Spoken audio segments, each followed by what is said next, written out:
السلام علیکم۔ آج جو میں آپ کو کہانی سنانے جا رہی ہوں وہ ہے کسی کی زندگی پر بیتی ہوئی ایک سچی کہانی۔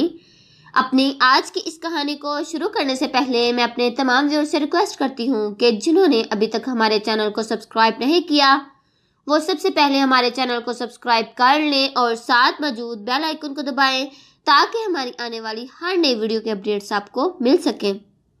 ہماری پڑوسن رضیہ خالہ بہت قابل اور ہنرمند خاتون تھیں۔ میں جب 5 سال کی تھی ان سے سپارہ پڑھنے جاتی تھی۔ میرے شوق کو دیکھتے ہوئے یہ خاتون اردو کا قاعدہ بھی پڑھانے لگی۔ یوں میں نے پڑھنا لکھنا سیکھ لیا۔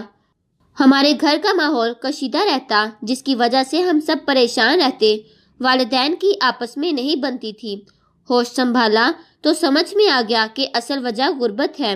ہم 8 بہن بھائی تھے جن کی پرورش کی خاطر والدین کو سخت مشقت کرنا پڑتی تھی۔ خالہ رضیہ عمدہ کڑھائی کے علاوہ گوٹے کنارے کے کام میں بھی طاق تھیں۔ محلے کی لڑکیاں ان سے یہ ہنر سیکھنے آتی تھیں۔ میں بھی اس کارروائی میں شامل ہو گئی۔ میں بہت جلد دستکاری کے ہنر میں طاق ہو گئی۔ حساس تھی اور ماں باپ کے دکھ کم کرنا چاہتی تھی۔ محلے والوں کے ملبوس پر گوٹے کنارے سے بیل بوٹے بنا کر خود کو منوا لیا۔ اس طرح آمدنی کا اچھا ذریعہ میسر آ گیا۔ میں سارے پیسے امی کے ہاتھ پر رکھ دیا کرتی۔ ان دنوں میری عمر 17 برس تھی جب والد صاحب نے اپنے بھتیجے احسن سے میرا نکاح کر دیا۔ وہ لوگ کافی خوشحال تھے۔ اس نکاح پر میں خوش تھی کیونکہ بچپن سے والدین کے گھر دکھ ہی دکھ دیکھے تھے۔ تنگ دستی کا عذاب سہا تھا۔ میں اسی آس میں جیون گزار رہی تھی کہ آج نہیں تو کل جب میری شادی ہو جائے گی تو ان دکھوں سے جان چھوٹ جائے گی۔ نکاح کو 3 سال گزر گئے۔ تایا میری رخصتی کے لیے ابا سے کئی بار کہہ چکے تھے۔ ان کو یہی جواب ملتا، تھوڑے دن اور صبر کر لو، جلد ہی رخصت کر دیں گے۔ ایک دن کراچی سے تائی تشریف لائیں اور میری رخصتی کی بات کی۔ اماں نے ان کو حسب معمول ٹال دیا۔ وہ افسردہ ہو کر لوٹ گئیں۔ میرے ماں باپ نے آپس میں طے کر لیا تھا کہ اس بار بڑے بھائی یا باوج ربیہ کی رخصتی کا مطالبہ کرنے آئے تو ایسی شرط رکھیں گے جو وہ پوری نہ کر سکیں۔ یوں یہ آفت ٹل جائے گی۔ والدین کے رویے سے مایوس ہو کر میرے ساس سسر ماموں کے پاس گئے۔ انہوں نے اماں کو سمجھایا کہ ہماری لڑکی کا نکاح ہو چکا ہے، رخصتی بہرحال کرنی ہے۔ اگر آپ لوگوں کے پلے کچھ نہیں تو ربیہ کی شادی کا خرچہ میں اٹھا لیتا ہوں۔ وقت پر بیٹی کی رخصتی کر دو، کل حالات کیا کروٹ لیں گے کچھ پتہ نہیں۔ نیک کام میں دیر نہیں کرنی چاہیے۔ والدہ پر اپنے بڑے بھائی کی باتوں کا کوئی اثر نہ ہوا۔ انہوں نے شرط رکھ دی، اگر لڑکا اور اس کے ماں باپ یہاں گاؤں میں آ کر مستقل رہائش اختیار کر لیں تو میں بیٹی کو رخصت کر دوں گی، ورنہ نہیں۔ میں اتنے انجان شہر میں ربیہ کو کیسے بھیج دوں؟ جب اسے دکھ سکھ میں ہماری ضرورت پڑے گی ہم وہاں نہ جا سکیں گے۔ میرے سسرال والوں کے لیے یہ ممکن نہ تھا۔ تایا کا وہاں جمع جمایا کاروبار تھا، کراچی میں ذاتی گھر بھی بنا لیا تھا۔ وہ گاؤں آ کر کیا کرتے؟ احسن کے والدین مایوس ہو کر چلے گئے۔ جب احسن کو میرے والدین کے انکار کا علم ہوا تو اسے بہت دکھ ہوا۔ ہماری محض منگنی نہ ہوئی تھی بلکہ نکاح ہو چکا تھا۔ وہ ہمارے گھر آیا تاکہ ابا سے بات کرے۔ اس کا میری اماں نے اس قدر برا منایا کہ اسے خوب برا بلا کہا۔ وہ غم زدہ ہو کر لوٹ گیا۔ دکھ کی بات یہ تھی کہ ابھی وہ حرف مدعا بھی زبان پر نہ لایا تھا کہ میری ماں نے اسے آڑے ہاتھوں لیا اور بے عزتی کر کے روانہ کر دیا۔ میرا کھانا پینا چھوٹ گیا، انتہائی کمزور ہو گئی، کام کرنے کی سکت بھی نہ رہی۔ جن کے کپڑے سینے کے لیے آئے تھے وہ ادھورے رہ گئے۔ ان کی شادیوں کی تاریخ قریب آ گئی۔ محلے کی عورتیں لڑنے آ گئیں۔ ہمارے ساکھ خراب ہو گئی۔ سلائی کڑھائی کا کام ملنا بند ہو گیا۔ اس ذریعہ آمدنی پر تالا لگ گیا۔ یہ آمدنی بند ہو گئی تو گھر میں چولہا جلنا ناممکن ہو گیا۔ گھر کے حالات بگڑتے دیکھ کر ماں نے ابا سے کہا، دیکھ لو، تم ربیہ کی رخصتی کی حمایت کر رہے تھے، بیماری کی وجہ سے کام بند ہوا ہے تو فاقوں تک نوبت آ گئی ہے۔ یہ اگر رخصت ہو کر چلی گئی تو ہمارے بچوں کا کیا ہوگا؟ میں مایوس ہو چکی تھی، لیکن آخری بار پھر میری ساس آ گئی۔ کہا کہ ابھی وقت ہے، آپ لوگ سوچ لیں، منکوحہ بیٹی کو تم نے رخصت تو کرنا ہے، ہم اپنے ہیں اسی لیے اتنی تاخیر برداشت کی ہے، غیر ہوتے تو لوگوں کے ایسے رویے پر طلاق تھما کر چلے جاتے۔ ماں نے جواب دیا، بھاوج ہمیں بیٹی کی رخصتی نہیں کرنی، ہمیں طلاق ہی چاہیے، کیونکہ ڈاکٹر نے بتایا ہے کہ ربیہ کو ٹی بی ہے۔ اس کی شادی نہیں کرنا، ورنہ جس کے گھر جائے گی وہ بھی اس بیماری کا شکار ہو جائیں گے۔ ماں نے صریحاً جھوٹ بولا تھا۔ تائی بھی ان کے جھوٹ کو سمجھتی تھی۔ جواب دیا، ربیہ ہماری اپنی بچی ہے، ٹی بی ہے یا جو بھی بیماری ہے ہم علاج کروا لیں گے، تم بس رخصتی کر دو۔ جواب ملا، تو پھر کراچی کو ہمیشہ کے لیے چھوڑ کر آ جاؤ۔ میں سمجھ لوں کہ تمہاری طرف سے صاف انکار ہے۔ رشتہ توڑنا چاہتے ہو؟ ماں نے کہا۔ ہاں کہہ تو دیا ہے، ہمیں طلاق چاہیے، اور کیسے کہوں؟ ماں کی بات سن کر میں بے ہوش ہو گئی۔ تائی نے بھی محسوس کیا کہ مجھے سخت صدمہ ہوا ہے۔ وہ ایک دن اور ٹھہر گئی۔ جب مجھے ہوش آیا تو موقع پا کر کہہ گئی، تم ہمارا ساتھ دو، ہم طلاق نہیں دیں گے۔ احسن بھی مجھے چاہتا تھا، میں کسی صورت اس کے ساتھ نکاح کے بندھن کو نہیں توڑنا چاہتی تھی۔ تائی کا گھر ہمارے مکان کے برابر تھا۔ جب کراچی سے چند دن کے لیے آتے اسی میں قیام کرتے۔ رات کو جب والدین سو گئے میں کنڈی کھول کر ان کے گھر چلی گئی۔ میں نے ان سے کہا، مجھے طلاق نہ دیں، ہر طرح سے آپ کا ساتھ دوں گی۔ تائی ابو کو میری یہ بات بہت پسند آئی۔ انہوں نے تائید کی۔ صبح منہ اندھیرے میرے تایا تائی اور احسن بس اڈے گئے۔ میں بھی انہی کپڑوں میں جو پہنے ہوئے تھے ان کے ہمراہ تھی۔ ہم بس سے سفر کر کے اگلی صبح کراچی پہنچ گئے۔ میرے پیچھے جو ہوا بیان سے باہر ہے۔ ماں نے بہت شور مچایا مگر میں نے ان کی ایک نہ سنی۔ ماموں کو مجھے لینے کراچی بھیجا لیکن میں نہ گئی۔ اب میں اپنے شوہر کے گھر بطور ان کی بیوی موجود تھی۔ میرے شوہر اور ساس سسر نے اتنا میرا خیال رکھا کہ میں ان پر فریفتہ ہو گئی۔ سسرال آ کر پہلی بار مجھے زندگی اور خوشی کا احساس ہوا۔ مدت بعد اچھے کپڑے پہنے اور اچھا کھانا نصیب ہوا۔ سکون کی نیند میسر آئی۔ یہاں سکون تھا۔ تایا اور تائی میں ذہنی ہم آہنگی تھی۔ ان میں لڑائی نہ ہوتی تھی۔ سب صلح اور پیار محبت سے رہتے۔ اب تو میں خواب میں بھی میکے لوٹ کر جانا نہیں چاہتی تھی۔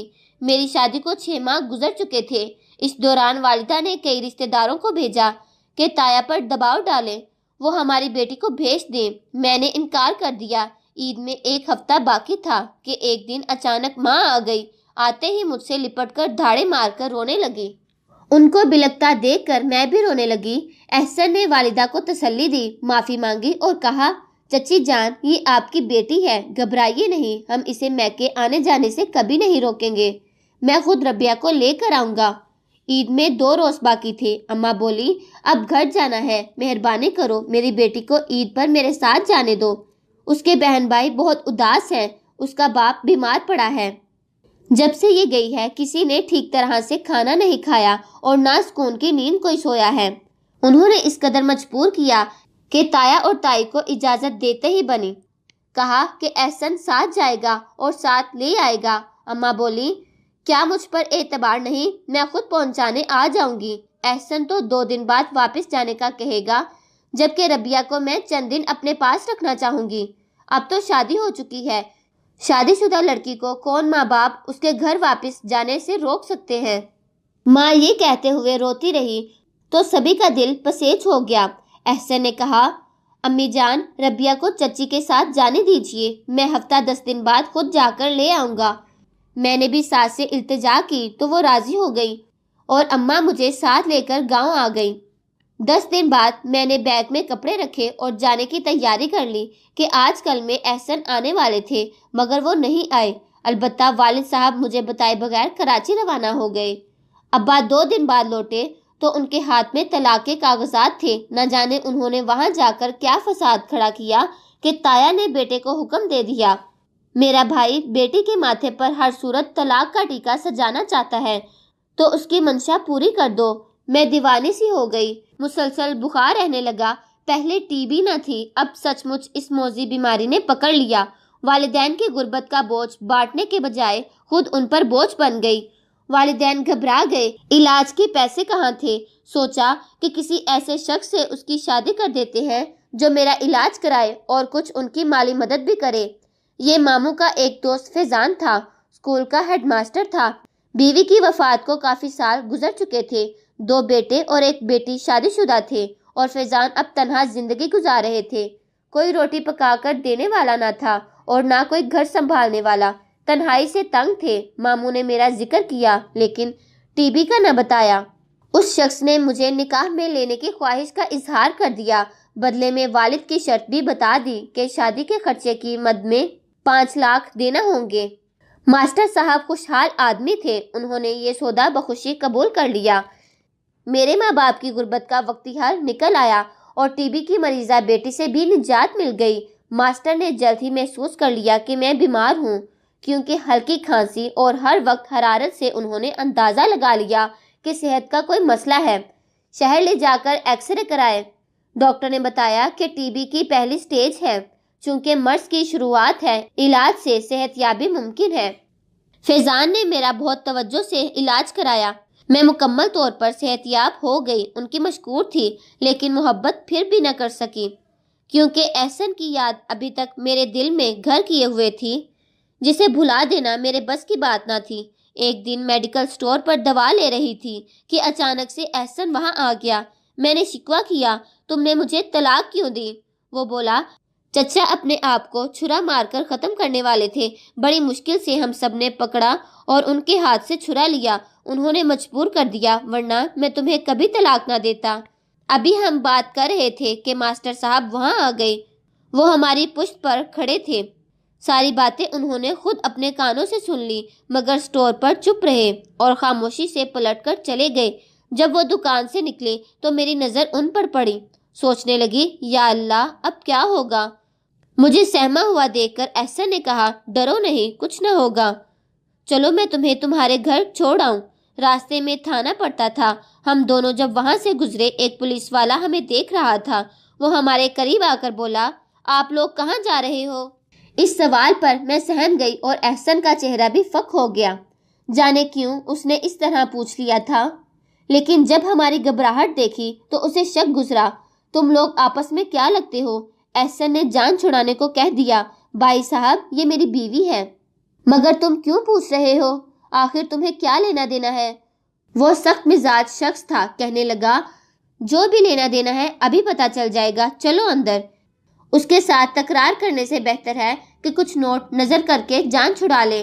احسن نے جیب سے بٹوا نکالا، کیونکہ میں اس کی سابقہ بیوی ضرور تھی، لیکن اب کسی اور کی تھی۔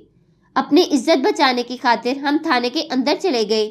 اس نے اندر پہنچ کر کہا کہ تم لوگ جو بھی ہو 2000 نکالو، ورنہ نکاح نامہ پیش کرو۔ نکاح نامہ ہر وقت کوئی اپنے جیب میں نہیں رکھتا، تم کیسے بات کرتے ہو؟ اچھا تو جا کر لے آؤ، جب تک بی بی ادھر بیٹھی ہیں۔ ڈرو نہیں، ہم بھی بیٹیوں والے ہیں، نکاح نامہ لے آنا اور اپنی امانت کو لے جانا۔ میرے پیروں تلے سے زمین نکل گئی، آنکھوں کے آگے اندھیرا چھا گیا۔ اب سوائے فیضان کے کوئی نجات دھندہ نظر نہ آیا۔ میں نے ان کا نام لیا کہ وہ میرے موجودہ شوہر ہیں، احسن کزن ہے۔ اتفاقاً میڈیکل سٹور پر ان سے ملاقات ہو گئی تو انہوں نے میری خیریت دریافت کی اور کہا کہ چلو گھر تک چھوڑ دیتا ہوں۔ جو سچ تھا بتا دیا۔ اس نے مجھ سے فیضان کا نمبر لیا اور ان کو فون کر دیا۔ وہ اسی تھانے آ گئے۔ کسی طرح اس بدگمان انسان کو راضی کر کے وہ مجھے اپنے ساتھ گھر لے آئے۔ احسن کو اس پولیس والے نے پھر بھی نہ چھوڑا۔ میں نے فیضان کو بتایا کہ اتفاقاً سٹور پر میری احسن سے ملاقات ہو گئی، وہ مجھے گھر تک چھوڑنے آ رہا تھا، بس اتنی ہی بات ہے۔